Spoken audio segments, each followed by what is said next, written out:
The sun rose over the quiet Texas countryside, lighting up the fields of wheat that had been in Ezekiel Brown's family for 5 generations. To him, this land wasn't just dirt and grass. It was the story of his ancestors' sweat, blood, and survival. But one morning, as Ezekiel stood on his porch with his coffee, he saw a red "Sold" sign planted at the entrance of his 1,500-acre farm. Confusion turned to shock. He hadn't sold his land. He hadn't signed a thing. Yet strangers in business suits soon arrived, claiming they were the new owners. The Homeowners Association, HOA, which managed a nearby wealthy subdivision, had fraudulently filed paperwork and sold his land to developers, hoping Ezekiel was too old and powerless to fight back. They smirked in his face, treating him as if he were invisible. But Ezekiel wasn't just a farmer. He was a man who knew the law, and he had been underestimated his entire life. What they didn't know was that Ezekiel had studied property law for years, protecting his family's heritage from schemes just like this. And when they tried to take his land illegally, he decided to turn the tables in a way they would never forget. Ezekiel walked into the HOA's office wearing his overalls, boots still muddy from the field. The room full of polished real estate executives barely looked up. One woman smirked, holding a clipboard, and said, "You'll need to vacate the land within 30 days. We already have developers lined up." Ezekiel's jaw tightened, but he didn't raise his voice. "This land has been in my family since 1885.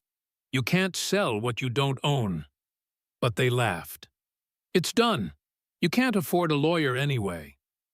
They thought the conversation was over, but Ezekiel wasn't going anywhere. That night, he drove into town and dug through county records.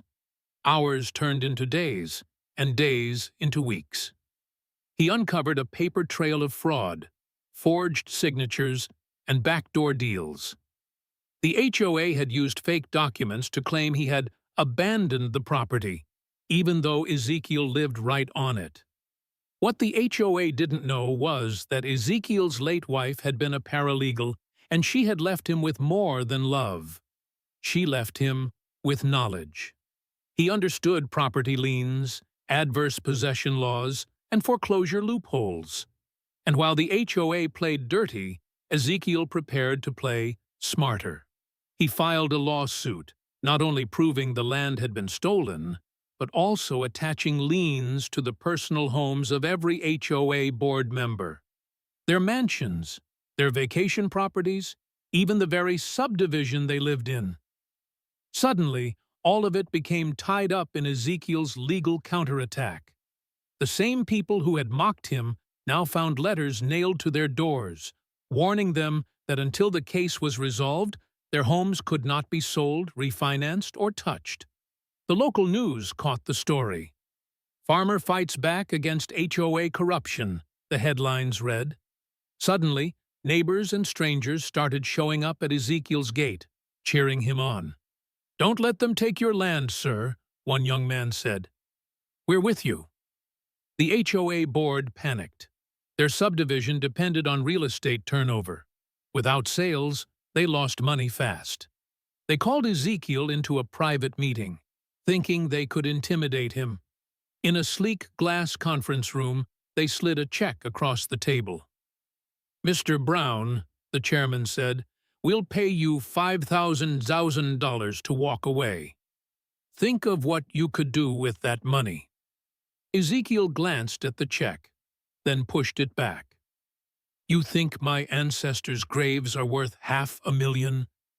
My father died on that land. My son learned to walk on it. You can't buy me." The room went silent. For the first time, they realized he wasn't bluffing.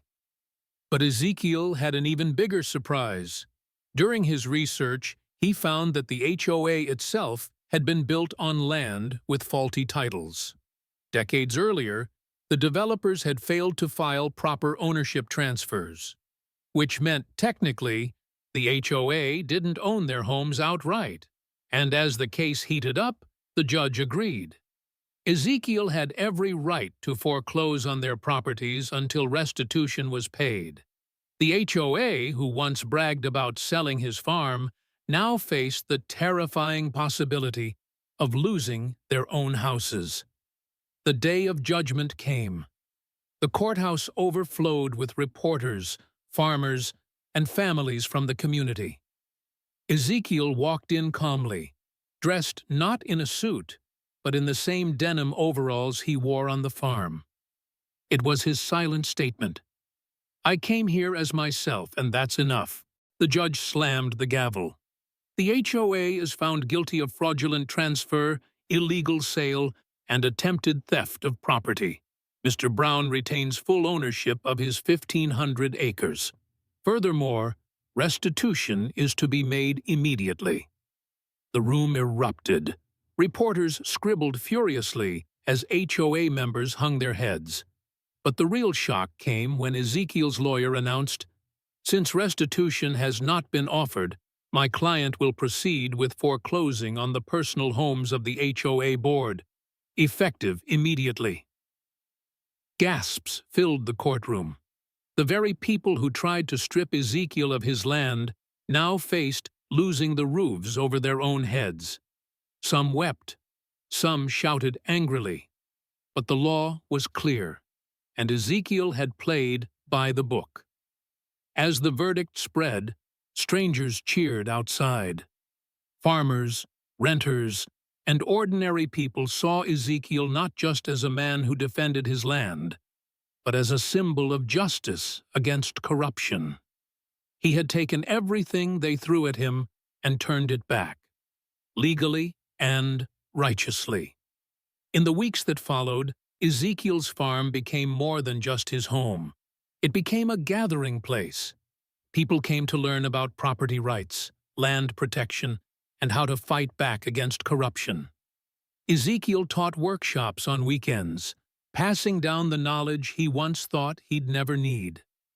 The HOA board members eventually settled, giving up millions to avoid losing their homes entirely. Ezekiel donated a large portion of the settlement to a local scholarship fund for young black farmers, ensuring that future generations would have the chance to own and protect their land. One evening, as the sun set over his fields, Ezekiel stood at the fence line. His neighbors came by, clapping him on the back, calling him a hero. But Ezekiel shook his head.